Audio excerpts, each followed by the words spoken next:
Assalamualaikum warahmatullahi wabarakatuh.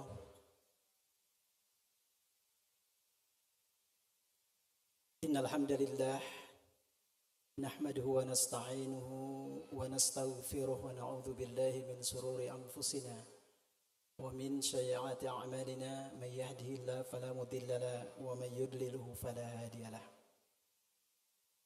Asyhadu an la ilaha illallah wahdahu la syarika lah wa asyhadu anna Muhammadan abduhu wa rasuluhu la nabiyya ba'da. Hadirin jamaah salat Isya Masjid Darussalam Serwi yang senantiasa dimuliakan Allah Subhanahu wa taala. Kita tak henti-hentinya memuji kebesaran Allah Subhanahu wa taala, di mana sampai pada malam hari ini Allah masih memberikan kita kesehatan untuk sama-sama menyelesaikan ibadah Ramadan kita di 10 malam terakhir ini. Salawat dan salam tercurah kepada junjungan kita baginda Rasulullah Muhammad sallallahu alaihi wasallam.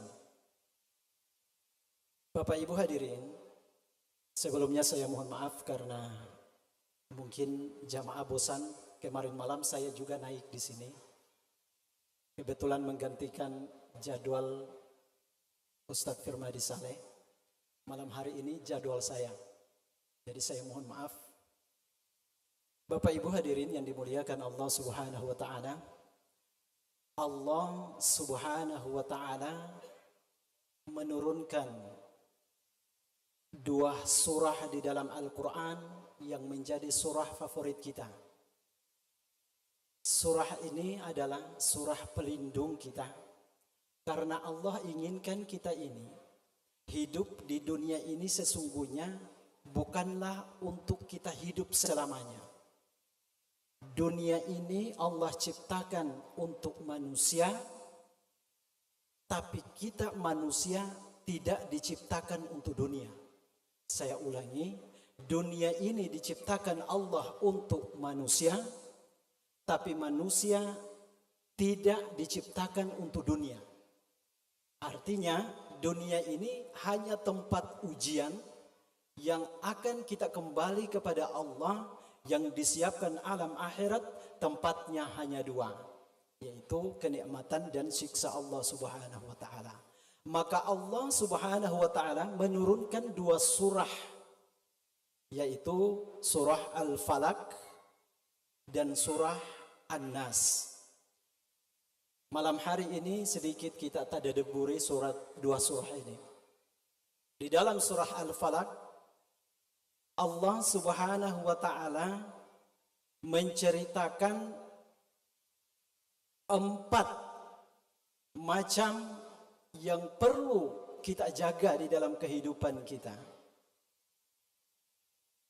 4 godaan yang perlu kita jaga di dalam kehidupan kita agar kita tidak terjerumus. Allah Subhanahu wa taala menyampaikan, Qul a'udzu birabbil falaq. Kita diminta berlindung kepada Tuhan penguasa subuh. Qul a'udzu birabbil falaq, yang pertama, min syarri ma khalaq wa min syarril ghasiqin idza waqab wa min syarrin nafatsati fil 'uqad wa min syarri hasidin idza hasad. Ada 4 yang diwanti-wanti oleh Allah. Ibaratnya penyakit ini di dalam surat Al-Falaq ini disebutkan 4. Yang pertama, kita berlindung dari Tuhan penguasa subuh, dari makhluk ciptaan Allah Subhanahu wa taala. Yang kedua, kita berlindung dari kegelapan malam. Yang ketiga, berlindung dari perempuan-perempuan penyihir. Kemudian yang keempat, berlindung dari orang-orang yang dengki kepada kita. Sementara di surat An-Nas, Allah Subhanahu wa taala ternyata hanya menyebutkan perlindungan itu hanya 1 yang kita mintai perlindungan. Yuwaswisu fi sudurin nas. Sementara yang menjadi menarik di 2 surah ini, Di dalam surah Al-Falaq ini ada 4 ancaman yang kita waspadai, tapi disebutkan oleh Allah berlindungnya hanya sekali kepada Tuhan penguasa subuh. Qul a'udzu birabbil falaq. Kita berlindung kepada Tuhan penguasa subuh. Ancamannya ada 4. Ya. Sementara di surah An-Nas ancamannya hanya 1, yuwaswisu fi sudurin nas, tapi disebutkan oleh Allah 3 kali perlindungan. Qul a'udzu birabbin nas, berlindung kepada Tuhannya manusia. Malikin nas, berlindung kepada raja manusia. Ilahin nas, berlindung kepada sesembahan manusia. Yang jadi pertanyaan, mana yang lebih berbahaya? Ancaman di dalam surah Al-Falaq atau ancaman di dalam surah An-Nas? Kalau kita lihat redaksi ayat, di dalam surat Al-Falaq ancamannya ada 4, tapi Allah meminta hanya sekali perlindungannya kepada Tuhan penguasa subuh. Sementara di dalam surah An-Nas ancamannya hanya 1, tapi 3 kali disebutkan untuk kita minta perlindungan. Artinya kalau kita lihat dari redaksi ayat, maka yang berbahaya adalah di dalam surah An-Nas. Mengapa demikian? Ternyata di dalam surah Al-Falaq ini ancamannya dari luar diri kita. Dari makhluk ciptaan Allah, dari kegelapan malam, dari penyihir, wanita-wanita penyihir, dari orang-orang dengki, dari luar diri kita. Makanya Allah kasih vaksinnya hanya sekali. Ibaratnya penyakit ini ada 4, dikasih vaksin hanya sekali, karena kurang berbahaya dari luar semua. Sementara yang dalam diri kita adalah hanya 1, diminta 3 kali perlindungannya. Artinya penyakitnya hanya 1, vaksinnya disuruh 3 kali. Berarti yang lebih berbahaya adalah yang dari dalam diri kita, yuwaswisu fi sudurin nas, atau hawa nafsu yang ada dalam diri kita. Itulah tujuan Allah Subhanahu wa taala memerintahkan kita untuk saum di bulan suci Ramadan. Tidak lain tujuan utamanya agar kita mampu mengendalikan lawan terberat di dalam diri kita, yaitu hawa nafsu. Maka itulah Abu Bakar As-Siddiq memberikan atau menyampaikan kepada Umar. Kata Abu Bakar As-Siddiq, wahai Umar, lawan terberat atau medan tempur yang paling berat kita hadapi itu adalah jiwa kita sendiri. Ketika kita mampu melawan jiwa kita sendiri, maka pertempuran-pertempuran selanjutnya gampang dikalahkan. Namun sebaliknya, ketika pertempuran pertama dengan jiwa kita tidak mampu kita lawan, maka pertempuran-pertempuran selanjutnya di luar diri kita pasti kita tidak mudah untuk mengalahkannya. Itulah yang terjadi yang saya ceritakan tadi malam. Dalam perang Badar, 313 orang mampu mengalahkan 1000 orang. Kenapa? Karena di saat itu pasukan Rasulullah dan para sahabat sedang dalam keadaan saum, sedang dalam keadaan puasa. Mereka mengendalikan hawa nafsu mereka sehingga mampu mengalahkan musuh dari luar.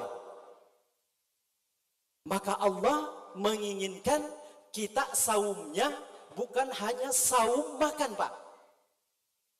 Ingat, saum yang diperintahkan Allah bukan ketika buka puasa lalu kita balas dendam, akhirnya malas untuk berdiri sholat tarawih.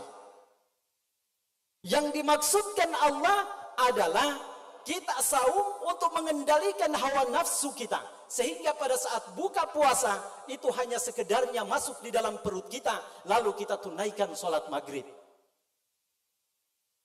Jamaah Isya dan Tarawih yang dimuliakan Allah Subhanahu wa taala, baru 9 menit. Berapa menit, Pak? 10? Baik. Bapak Ibu yang dimuliakan Allah Subhanahu wa taala, Nabi Yusuf, seorang nabi, itu tidak mampu melawan hawa nafsunya sendiri. Maka disebutkan di surat Yusuf ayat 53, kata Allah, sesungguhnya nafsu itu mengarahkan kepada hal yang su. Wa ma ubarri'u nafsi innan nafsa la'amaratun bisu. Nabi Yusuf tidak mampu mengendalikan dirinya. Kenapa Nabi Yusuf bisa keluar dari cengkraman Julaiha di saat itu yang di depan matanya akan terjadi perzinahan? Laula ra'a burhana rabbi. Karena ada pertolongan dari Allah. Apa itu pertolongan dari Allah? Diberikan hidayah di dalam pikirannya dan hati Nabi Yusuf sehingga mampu melawan Julaiha, tidak terjadi perzinahan. Hari ini kita bukan nabi, maka diberikan burhannya Allah kepada kita, pertolongan Allah melalui salat kita dan melalui saum kita. Saudaraku, jamaah taruh yang dimuliakan Allah Subhanahu wa taala, maka itulah pentingnya kita Al-Quran ini jangan hanya kita baca, Pak. Tapi kalau perlu kita memang siapkan Quran yang ada terjemahan. Setidaknya kita baca-baca itu apa maksud Al-Quran. Karena itu pedoman hidup kita. Al-Quran itu tidak sembarang Allah turunkan, sehingga Allah menurunkan di 17 Ramadan itu memisahkan dulu antara kebatilan dan kebenaran. Di dalam perang Badar itu, pentolan kaum kafir Abu Lahab meninggal dunia. Allah ingin memberikan kita bahwa pegang, pelajari, jadikan Al-Quran sebagai pedoman hidup kita. Sebagai penutup, saya ceritakan kisah Baharudin Yusuf Habibie. Beliau itu dianugerahi Allah dengan IQ yang begitu hebat. Sekolah itu lompat-lompat, ke ITB itu lompat dia. Ke Jerman juga lompat. B.J. Habibie itu ketika terjadi problematika dengan pesawat, kalau pesawat itu, Pak, kalau dibuat ukuran dindingnya itu tidak sesuai standar, maka sampai di ketinggian tertentu pesawatnya itu retak, Pak, dindingnya. Bayangkan seluruh dunia yang bisa menyelesaikan persoalan retaknya dinding pesawat itu adalah satu-satunya manusia di dunia, Baharudin Yusuf Habibie. Maka beliau di Jerman itu dipanggil Mr. Truck, Mr. Retak. Tapi bukan otaknya yang retak. Yang retak otaknya adalah oknum-oknum pejabat di negeri kita hari ini, banyak yang retak otaknya. Tapi B.J. Habibie digelari Mr. Retak karena dinding pesawat itu dia bisa carikan solusi agar bisa didesain dinding pesawat tidak bisa retak. Namun apa yang terjadi jamaah Tarwi dan Isa? Ketika di Jerman, Baharudin Yusuf Habibie tidak pernah dia juara 1 atau 2. Beliau posisinya di juara 3. Yang juara 1 dan juara 2 itu dari Yahudi. Baharudin Yusuf atau Habibie bingung, dia penasaran, selalu bertanya kepada 2 orang Yahudi ini, apa rahasianya sampai mereka mendapatkan kecerdasan di atas rata-rata.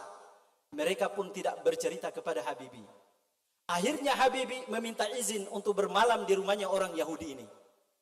Ketika dia bermalam, Habibie tidak tidur malam, ingin mengetahui apa rahasia yang dilakukan oleh 2 orang Yahudi ini. Ternyata jam 3 subuh mereka bangun mandi, berpakaian yang rapi, memakai parfum, kemudian mereka membuka Al-Quran. B.J. Habibie kaget lihat, sedang apa kalian di jam 3 subuh? Ternyata mereka baca buku. Habibie datang melihat, ternyata yang dibaca oleh orang Yahudi adalah Al-Quran. Ternyata Yahudi 2 ini menghafal Al-Quran. Inilah yang menjadi rahasia mereka bisa mengalahkan Habibie. Habibie hanya posisi ketiga. Akhirnya B.J. Habibie pulang di kosnya, menangis sejadi-jadinya Habibie. Kenapa dia menangis? Bayangkan, kitab suci agama saya, mereka tidak beriman dengan Islam, tapi mempelajari Al-Quran sebagai landasan hidup di dunia ini, sehingga mereka bisa mengalahkan B.J. Habibie. Mulai saat itu B.J. Habibie bangun di jam 3 malam, mandi, lalu sholat tahajud, kemudian melanjutkan membaca Al-Quran. Nauzubillah, apa yang terjadi? Kuasa Allah Subhanahu wa ta'ala B.J. Habibie mulai saat itu naik peringkat menjadi juara 1. Itu di Jerman, Pak. Kenapa dia bisa naik jadi juara 1? Yahudi yang dua hanya bangun baca Quran, tapi B.J. Habibie bangun jam 3 melakukan sholat tahajud, lalu membaca Al-Quranul Karim. Hanya dibaca, Pak. Maka kita hari ini rugi sebagai orang Islam ketika dibacakan Al-Quran, ternyata merinding pun tidak ada. Maka menjadi pelajaran, bulan suci Ramadan tidak bisa dipisahkan dengan kemuliaan Al-Quran. Jadikan Al-Quran sebagai jimat di dalam kehidupan kita. Wassalamualaikum warahmatullahi wabarakatuh. Waalaikumsalam.